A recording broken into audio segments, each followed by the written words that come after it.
Bonjour tout le monde, allez on se retrouve ce matin pour les énergies de la semaine du 26 février au 1er mars.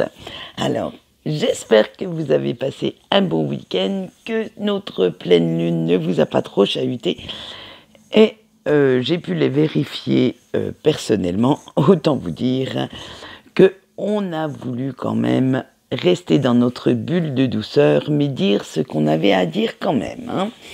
Allez, on va voir quelles vont être les énergies de cette semaine pour vous aider, vous donner des petites pistes pour, on va dire, amoindrir les effets secondaires de la lune descendante. Allez, on a le masculin, l'action, la concentration, le commencement et les limites. Oh, j'ai oublié de vous dire, pour les énergies générales, j'ai pris l'oracle de la lune, mais il s'est imposé à moi, on va dire que c'est presque normal. Pour les énergies sentimentales, j'ai pris un petit nouveau que j'ai hésité à prendre depuis, ça fait des années que je le veux et que j'ai hésité, mais ça y est, je l'ai enfin acquéri. C'est le Mildred Payne's Secret Pocket Oracle. C'est vrai qu'il n'est pas du tout dans le style, on va dire que j'achète habituellement. Il est même parfois un petit peu dérangeant, mais vous allez voir, il passe les messages nickel. Allez, on y va avec notre cher masculin. Eh bien, vous avez assez réfléchi maintenant au pourquoi du comment, et il est temps de vous lancer, de passer à l'action. Vos projets doivent se réaliser, on vous pousse à ça, et il est temps de vous lancer, de devenir enfin acteur ou actrice de votre propre vie, et d'arrêter les fausses excuses pour stagner, pour rester où vous êtes. Vous devez maintenant, que vous avez bien réfléchi à tout ça, à tout ce que vous devez mettre en œuvre, vous donner les moyens et de trouver le courage d'oser vous lancer. L'inconnu fait peur, on va le voir, mais quand même, il serait temps maintenant d'oser. Alors, vous avez passé quelques semaines, quelques mois à vous débarrasser de certains fardeaux, des chaînes qui vous encombraient. Alors, même s'il vous reste encore, à l'heure actuelle, quelques petites peurs résiduelles face au changement, face à l'inconnu, c'est normal. Mais ce n'est pas une raison suffisante pour vous cacher ni refuser d'avancer. C'est normal d'avoir peur, de ne pas oser faire tout de suite tout ce qu'on a envie de faire, mais à un moment donné, il est temps, avec la concentration, d'éloigner toute interférence extérieure, tout ce qui pourrait vous empêcher de réaliser ce que vous souhaitez, et surtout, n'écoutez pas les mauvaises langues qui vous disent que votre rêve est irréalisable ou que vous n'en êtes pas capable. Dites-vous bien qu'ils ne sont pas vous et non pas votre niaque, votre persévérance, ni votre force de caractère. N'allez pas abandonner juste parce que ces personnes distillent leurs mauvaises ondes, leur venin. Alors croyez bien en ce que vous faites, croyez bien en vous, et vous verrez que vous êtes capable de beaucoup, beaucoup plus de choses qu'ils ne le pensent, et qu'à la fin, vous pourriez même avoir de très belles surprises. Et oui, leurs limites ne sont que les leurs, en fait. Ce ne sont pas les vôtres. Donc, le principal maintenant, c'est votre bien-être, c'est vous. C'est de savoir si ce projet, cette situation vous rend épanoui, vous donne du bonheur, si cela éveille votre créativité. Et si c'est le cas, eh bien, c'est que vous allez dans la bonne direction. Et si au contraire, eh bien, vous avez l'impression d'étouffer, de ressentir de l'anxiété, alors faites demi-tour, revenez à un carrefour où vous vous sentiez en sécurité. Revenez à ce temps où vous avez pris une décision. Et vu que vous n'êtes pas dans une zone sécuritaire, ça veut dire que vous n'avez pas pris la bonne pour vous.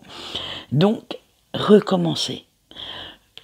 Vous avez du moins, en tant qu'être humain, on a cette capacité de pouvoir revenir en arrière, mais de ne pas refaire le passé. Donc, vous pouvez réparer les dégâts s'il y en a eu, vous pouvez aller vous excuser s'il y a eu faute, vous pouvez ravaler votre ego et présenter vos excuses à quelqu'un si vous l'avez blessé.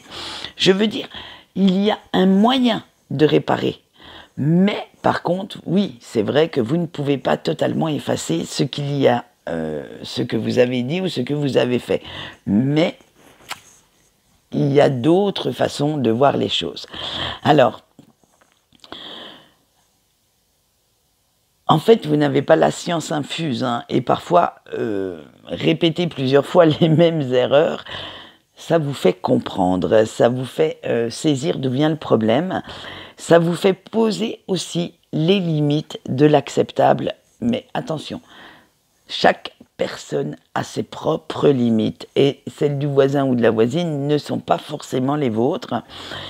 Et en identifiant ce qui est juste, sain pour vous, vous apprenez à dire non, à dire stop à votre entourage, mais également à vous-même. À dire « Ouah, je suis fatigué, là, il faut arrêter un peu de venir m'enquiquiner. » Et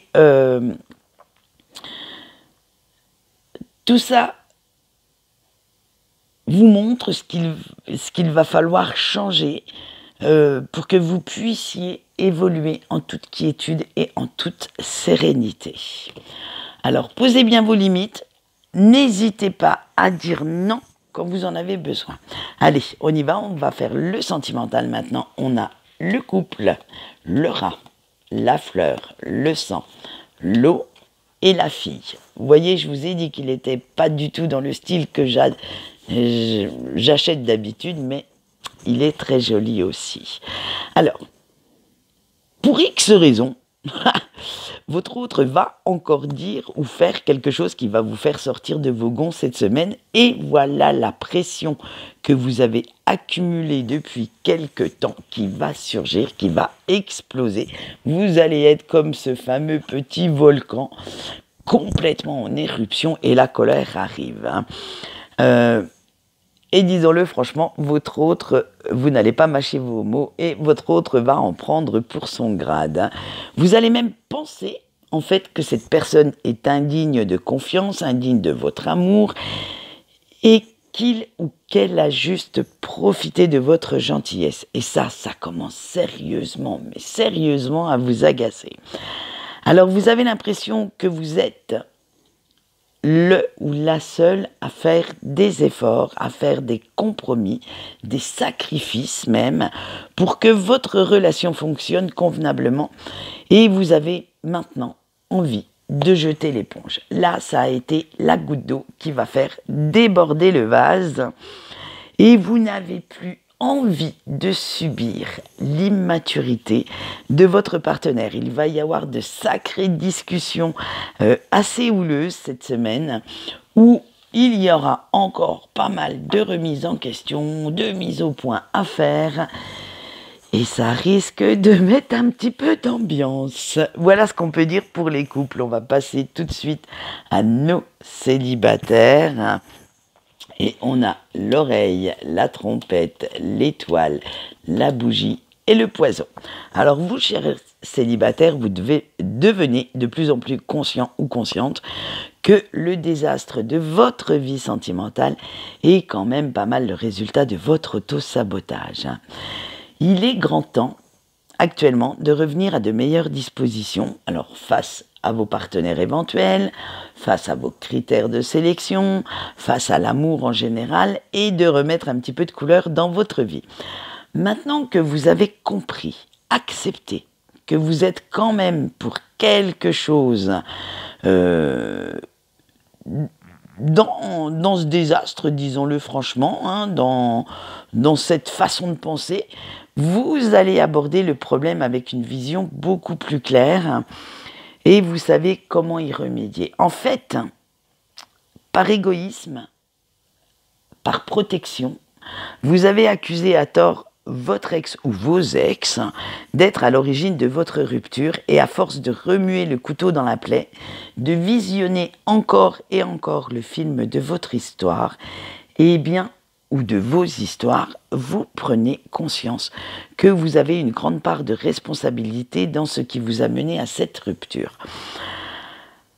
Avoir le courage de reconnaître vos erreurs est déjà un grand pas vers la guérison dont vous avez besoin pour aborder votre vie sentimentale beaucoup plus sereinement. Allez, on va finir le sentimental maintenant avec nos petits breaks. Vous avez eu l'appel, le scarabée, le bouclier, la fourche et le diable. Ah, chère tentation. Pas facile de vivre et surtout de subir les énergies de ce lien en ce moment. C'est même les grandes montagnes russes émotionnelles.